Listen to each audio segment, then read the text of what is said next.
Understanding attachment styles in relationships. Early experiences and building a healthy attachment style, or simply, understanding attachment styles in relationships. Let's talk about attachment styles.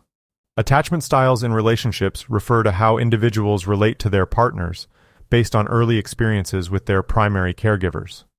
Attachment theory suggests that our early experiences with caregivers shape our beliefs about ourselves, others, and relationships. These beliefs in turn influence our behavior in romantic relationships, leading to distinct patterns of attachment. There are 4 main attachment styles: secure, anxious-preoccupied, dismissive-avoidant, and fearful-avoidant. A secure attachment style is considered the healthiest and most adaptive, while the other 3 attachment styles are often considered less healthy and even maladaptive. Secure attachment style. A secure attachment style is characterized by trust, emotional openness, and a desire for closeness with one's partner. Individuals with secure attachment styles tend to have a favorable view of themselves and their partners, and are comfortable expressing their emotions and seeking support when needed. Anxious-preoccupied attachment style. Anxious-preoccupied attachment style is characterized by a strong desire for closeness, insecurity, and a tendency to worry about the relationship. People with this attachment style may feel anxious or insecure when their partner is unavailable, leading to clingy or demanding behavior. Dismissive-avoidant attachment style. Dismissive-avoidant attachment style is characterized by emotional distance, self-reliance, and a lack of interest in close relationships. Individuals with this attachment style may avoid emotional intimacy or dismiss the importance of close relationships altogether. Fearful-avoidant attachment style. A combination of anxious and avoidant behavior characterizes a fearful-avoidant attachment style. People with this attachment style may want closeness but fear it at the same time, leading to a push-pull dynamic in relationships. It should be noted that narcissists are most likely to have an avoidant attachment style. Avoidant attachment is characterized by a tendency to avoid closeness and emotional intimacy with others. Individuals with an avoidant attachment style often have difficulty trusting others and may feel uncomfortable with emotional closeness or vulnerability. Narcissists, who often prioritize their own needs and desires above others, may find emotional intimacy and closeness uncomfortable or threatening. They may also struggle with empathy and have difficulty understanding or responding to the emotional needs of others. It's also worth noting that not all individuals with avoidant attachment styles are narcissists, and not all narcissists have an avoidant attachment style. Attachment styles are complex and can vary depending on a variety of factors, including upbringing and life experiences. Research shows that individuals with a secure attachment style tend to have more satisfying and stable relationships compared to those with insecure attachment styles. On the other hand, people with anxious or avoidant attachment styles are more likely to experience relationship problems such as jealousy, infidelity, and breakups. We must watch out for unhealthy attachment styles in ourselves and our partners. Signs of an unhealthy attachment style can include extreme jealousy or possessiveness, a tendency to avoid emotional intimacy or oversharing, and a lack of trust in the relationship. To cultivate a healthy attachment style, it is crucial to understand the impact of our early experiences on our beliefs and behavior in relationships. Seeking therapy can help individuals work through past traumas and negative experiences that may contribute to unhealthy attachment patterns. Additionally, building self-awareness and communication skills can help individuals recognize and address unhealthy attachment behavior in themselves and their partners. It is essential to understand that attachment styles significantly shape our beliefs and behavior in romantic relationships. A secure attachment style is the healthiest and most adaptive, while insecure attachment styles will lead to relationship problems. Recognizing and addressing unhealthy attachment patterns can help individuals cultivate healthy and fulfilling relationships. Next, let's discuss how unhealthy attachment styles develop. Insecure attachment styles are thought to develop as a result of early experiences with caregivers who were inconsistent, unresponsive, or neglectful. Attachment theory suggests that the parent-child relationship quality shapes a child's attachment style during the first few years of life. Research has identified several factors that may contribute to the development of insecure attachment styles, including parental neglect. Children who experience neglect from their parents may develop an avoidant attachment style as they learn to rely on themselves and avoid seeking comfort from others. Inconsistent parenting. Children who experience inconsistent parenting, where parents are sometimes responsive and sometimes unresponsive, may develop an anxious-preoccupied attachment style.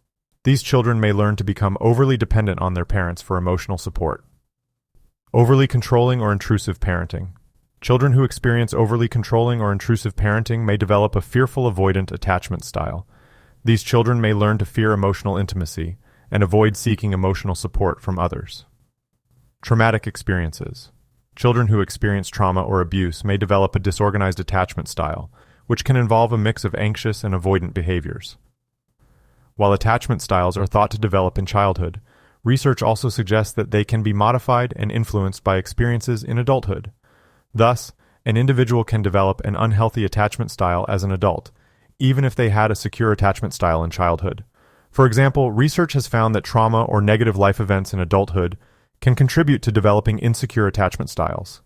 Additionally, experiences in adult romantic relationships, such as infidelity or betrayal, can create an anxious or avoidant attachment style.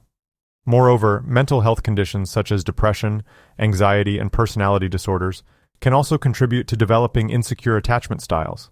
For example, individuals with borderline personality disorder may struggle with a fearful-avoidant attachment style due to their fear of abandonment and difficulties with emotional regulation. It is important to note that the development of attachment styles is complex, and many factors may contribute to the development of insecure attachment patterns. Additionally, not all children who experience insecure attachment with their parents will necessarily develop an insecure attachment style in their adult relationships. While childhood experiences are thought to be the primary influence on attachment style development, it is essential to note that adults can still modify their attachment styles through therapy and other interventions. Research has shown that attachment-based interventions can help individuals develop more secure attachment styles and improve their relationships. It is essential to understand that insecure attachment styles are thought to develop due to early experiences with caregivers who were inconsistent, unresponsive, or neglectful. Several factors may contribute to developing insecure attachment styles, including parental neglect, inconsistent parenting, overly controlling or intrusive parenting, and traumatic experiences. While attachment styles are primarily thought to develop in childhood, experiences in adulthood can also influence attachment style development. Trauma, negative life events, and mental health conditions can contribute to developing insecure attachment styles in adulthood. However, attachment-based interventions can help individuals modify and improve their attachment styles. Now that we understand attachment styles and how they often develop, let's discuss what we can do about it as adults who take agency over our lives. If someone recognizes that they have an unhealthy attachment style, there are several steps they can take to work towards developing a more secure attachment style. Some strategies that may be helpful include seek therapy. Working with a therapist specializing in attachment theory can be an effective way to understand the underlying causes of an unhealthy attachment style and develop new, more secure ways of relating to others. Practice self-awareness. Individuals can work to become more aware of their thoughts, emotions, and behaviors in relationships, and learn to identify patterns that may be indicative of an unhealthy attachment style. Develop secure relationships. Building relationships with individuals with a secure attachment style can help individuals learn new ways of relating to others and develop more secure attachment patterns. Practice self-care. Taking care of oneself, engaging in activities that bring joy and fulfillment, and practicing self-compassion can help individuals build a stronger sense of self and increase their ability to form secure attachments with others. Learn new relationship skills. Learning new relationship skills, such as effective communication, emotional regulation, and conflict resolution, can help individuals build stronger, healthier relationships. It is important to note that changing attachment styles is a complex and ongoing process, and may require significant time and effort. However, research has shown that developing more secure attachment styles through therapy and other interventions is possible. If you are interested in finding out what your attachment style is likely to be, IDR Labs has an attachment style test based on research. Of course, it is essential to note that these test scores do not necessarily translate into real-world assessments, as conducted by certified medical personnel with the respondent physically present, and based on extensive interviews with the respondent and reviews of his or her personal and family history, among other things. Now, there is a lot of focus on self-care these days, but too much of self-care can actually be detrimental to yourself and interfere with relationships. While self-care is vital for maintaining overall well-being, self-care can interfere negatively in relationships when it becomes excessive or starts to prioritize the individual's needs over the needs of others. Some ways that excessive self-care can negatively impact relationships include neglecting the needs of others. If an individual's self-care routine becomes all-consuming, they may begin to neglect the needs of others, such as their partner or family members. Withdrawing from social activities. Excessive self-care can also lead to an individual withdrawing from social activities and spending less time with loved ones, which can strain relationships. Being overly demanding. When individuals prioritize their needs over others' needs, they may become excessively demanding and expect others to cater to their needs at all times. To recognize when self-care is interfering negatively in relationships, individuals can ask themselves the following questions. Am I neglecting the needs of others in my pursuit of self-care? Am I withdrawing from social activities and spending less time with loved ones? Am I being overly demanding of others and expecting them to cater to my needs constantly? If the answer to any of these questions is yes, it may be time to reevaluate the individual's self-care routine and make adjustments that allow for a better balance between self-care and maintaining healthy relationships. Some strategies that can help individuals strike a better balance between self-care and maintaining healthy relationships include setting boundaries. Individuals can set clear boundaries for themselves. Remember, boundaries have nothing to do with another person. That would be an agreement. Around their self-care routines and communicate these boundaries to their loved ones to avoid misunderstandings and conflicts. Prioritizing relationships. This is huge. It's essential to prioritize relationships and make time for loved ones, even while engaging in self-care activities. Being mindful of the impact of self-care.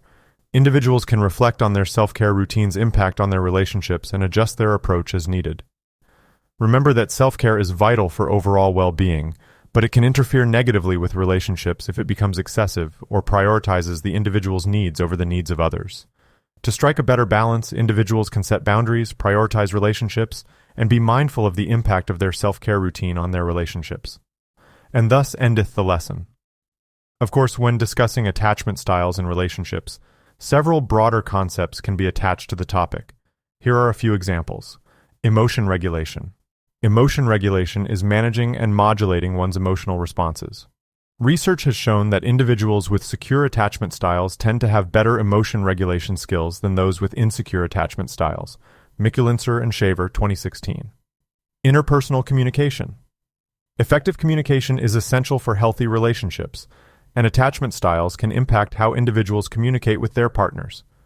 Research has shown that individuals with secure attachment styles are more likely to communicate openly and honestly. In contrast, those with insecure attachment styles may struggle to express their needs and emotions effectively. Guerrero et al., 2017. Intergenerational transmission. Attachment styles can be passed down from generation to generation. Research has shown that parents' attachment styles can influence their children's attachment styles, and interventions to improve attachment can positively affect generations. Waters et al., 2014. Mental health. Attachment styles have been linked to a range of adverse mental health outcomes, including anxiety, depression, and borderline personality disorder. Understanding attachment styles can be helpful for clinicians and researchers working in the mental health field. Levy et al., 2020. Neuroscience. Advances in neuroscience have shed light on the neural processes underlying attachment and how attachment styles are formed. This research has implications for understanding how attachment shapes behavior and cognition. Lieberman, 2013. To summarize, attachment styles in relationships can be linked to a range of broader concepts, including emotion regulation, interpersonal communication, intergenerational transmission, mental health, and neuroscience. These connections deepen our understanding of attachment and its impact on individuals and society.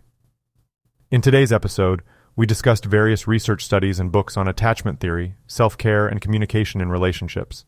Some of the sources we referenced include Bowlby J., 1988, A Secure Base, Clinical Applications of Attachment Theory, published by Routledge, Cassidy J. and Shaver, PR, 2016.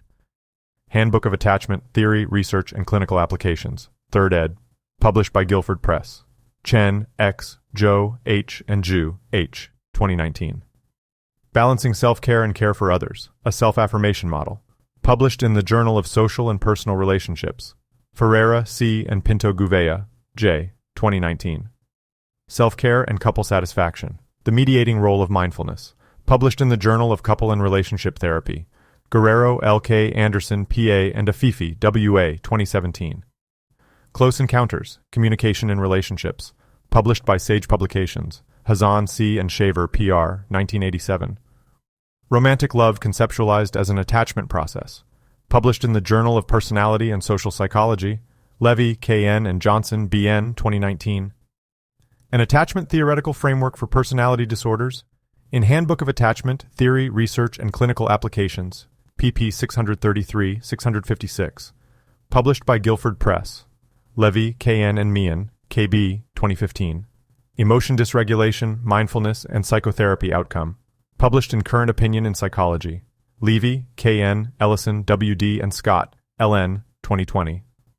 Attachment Theory, published in the Oxford Handbook of Personality Disorders, Lieberman, A.F., 2013. The Neuroscience of Human Attachment, in Handbook of Attachment, Theory, Research, and Clinical Applications, pp. 242-263, published by the Guilford Press. Mikulincer, M., and Shaver, P.R., 2016. Attachment in Adulthood, Structure, Dynamics, and Change, published by Guilford Publications. Mikulincer, M., Shaver, P.R., and Pereg, D., 2019. Attachment Theory and Affect Regulation, The Dynamics, Development, and Cognitive Consequences of Attachment-Related Strategies, published in Motivation and Emotion. Mikulincer, M., Shaver, P.R., and Slav, K., 2006.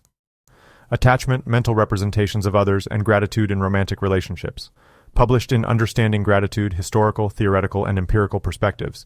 Sable, P., Danoff-Berg, S., and Orsillo, S.M., 2009. Trauma History and Psychological Outcome Among Women with Breast Cancer, published in the Journal of Behavioral Medicine. Sharma, A., Madayan, V., and Petty, F.D., 2006. Exercise for Mental Health, published in Primary Care Companion to the Journal of Clinical Psychiatry. Waters, T.E., Crowell, J.A., Elliott, M., Corcoran, K., and Tribou, D., 2014. Bowlby's Secure-Based Concept and the Representational Model of Attachment, Retrospect and Prospect, published in Advances in Child Development and Behavior. Thanks for tuning in to today's episode.